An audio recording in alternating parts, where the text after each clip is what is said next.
और कभी ऐसा हुआ है जैसे कैप्टन के भाई होश उड़ गए, पसीने छूट गए कि भाई मुझसे नहीं हो पा रहा, तुम चलाओ इसको, कोई भी जैसे असिस्टेंट वगैरह होता है, कभी हुआ? Captain is sole responsible.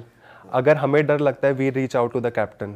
अच्छा। और अगर कैप्टन इतना ट्रेंड और एक्सपीरियंस होता है कि उसको हर सिचुएशन टैकल करने के बाद एक कैप्टन की पोस्ट दी जाती है, अगर वो भी डर गया, वो भी अगर लीडरशिप क्वालिटी में फेल हो गया, तो फिर राम नाम जपेंगे फिर तो।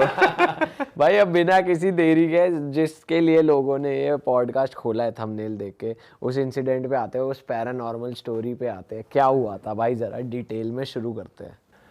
तो जब मैंने पहला शिप ज्वाइन किया था अपना एज ट्रेनी नेविगेटिंग ऑफिसर, तो उस टाइम मेरे कैप्टन वो देहरादून से हैं, मैं उनका नाम नहीं लेना चाहूँगा, तो वो देहरादून से हैं। उन्होंने मुझे एक सीरीज ऑफ इंसिडेंट्स बताया था जो उनके शिप पर हुए थे। और ये कार्गो शिप ही था ये जो शिप था ये टाइप ऑफ कार्गो शिप ही था। अच्छा।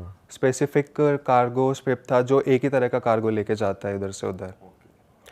तो उन्होंने मुझे जब वो स्टोरी शेयर की तो उस वक्त भी मुझे ऐसे गूज बम्स आ गए थे कि ये क्या हुआ। और जब वो मुझे बता रहे थे, वो खुद भी कहते हैं कि जब मैं कहीं पे जाता हूँ, बाहर जाता हूँ, तो मेरे बच्चे मुझे कहते हैं पापा वाली कहानी बताओ ना, वाली बताओ ना, वाली कहानी बताओ। तो जब आपका शिप सेल करने से पहले एक स्टैंडर्ड सेट ऑफ प्रोसीजर्स होते हैं जो फॉलो होते हैं, जैसे इंजन ट्राई आउट करना, आपके जो भी लोग हैं शिप में कोई और बाहर का नहीं है, एक ISPS राउंड लेना कि ताकि कोई बंदा स्मगल ना कर सके, कोई बंदा शिप में कहीं छुप तो नहीं गया है। बेसिकली सब कुछ चेक कर रहे हैं सब कि कुछ कुछ चेक करना, ना हो, कुछ इलीगल ना हो, वेपन ना लेकर कोई कैरी। हाँ जी, ये एक प्रोसीजर है। साथ साथ इंजन ट्राई आउट्स होते हैं, कुछ और चीज़ें होती हैं, वो सब सेट ऑफ प्रोसीजर्स, तो वो सब चल रहा था प्रायर डिपार्चर। तो गैंगवे उस रास्ते को बोलते हैं जिससे आप जेटी मतलब पोर्ट से जहाज के ऊपर चढ़ते हैं। गैंगवे वो एक सीढ़ियाँ होती हैं जो आपको जहाज के ऊपर लेके जाती है जेटी से। तो उसके ऊपर एक नेट लगा होता है, नेट बंधा होता है, इसलिए ताकि कुछ चीज़ गिरे तो that doesn't fall into water, या फिर कोई अगर जा रहा है सीढ़ियों से गिरता हुआ, कोई मतलब चलता हुआ जा रहा है, तो वो गिर गया तो नेट में ही चला जाए। तो उस नेट को भी रिमूव करना पड़ता है जब जहाज सेल आउट होता है। तो एक टीम थी जो उस नेट को रिमूव कर रही थी, स्टेयर्स जो स्टेयरकेस जा रही हैं उसको, नेट को हटा रही थी वहाँ से।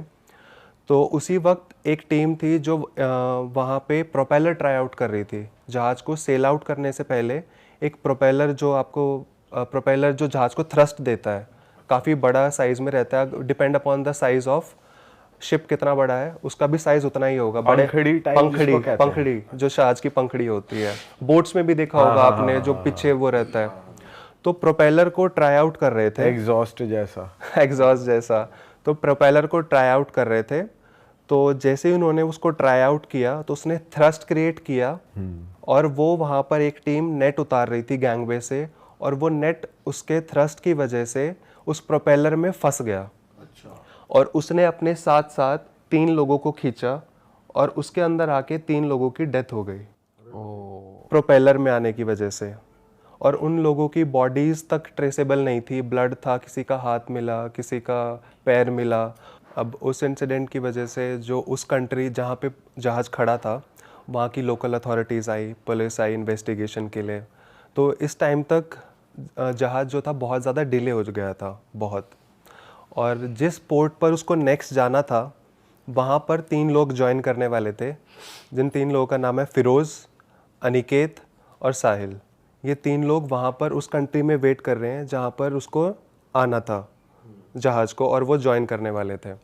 तो वहाँ पर अब क्या हो रहा है, लोकल अथॉरिटीज़ आ रही है, पुलिस आ रही है इन्वेस्टिगेशन करने के लिए, और जहाज़ को उन्होंने वहाँ पर सीज़ कर दिया कि ये एक बहुत बड़ी मिस हैपनिंग हुई है और उनकी कंट्री में हुई है, तो लीगली उनका काम है इसको स्टैंडर्ड प्रोसीजर फॉलो करना।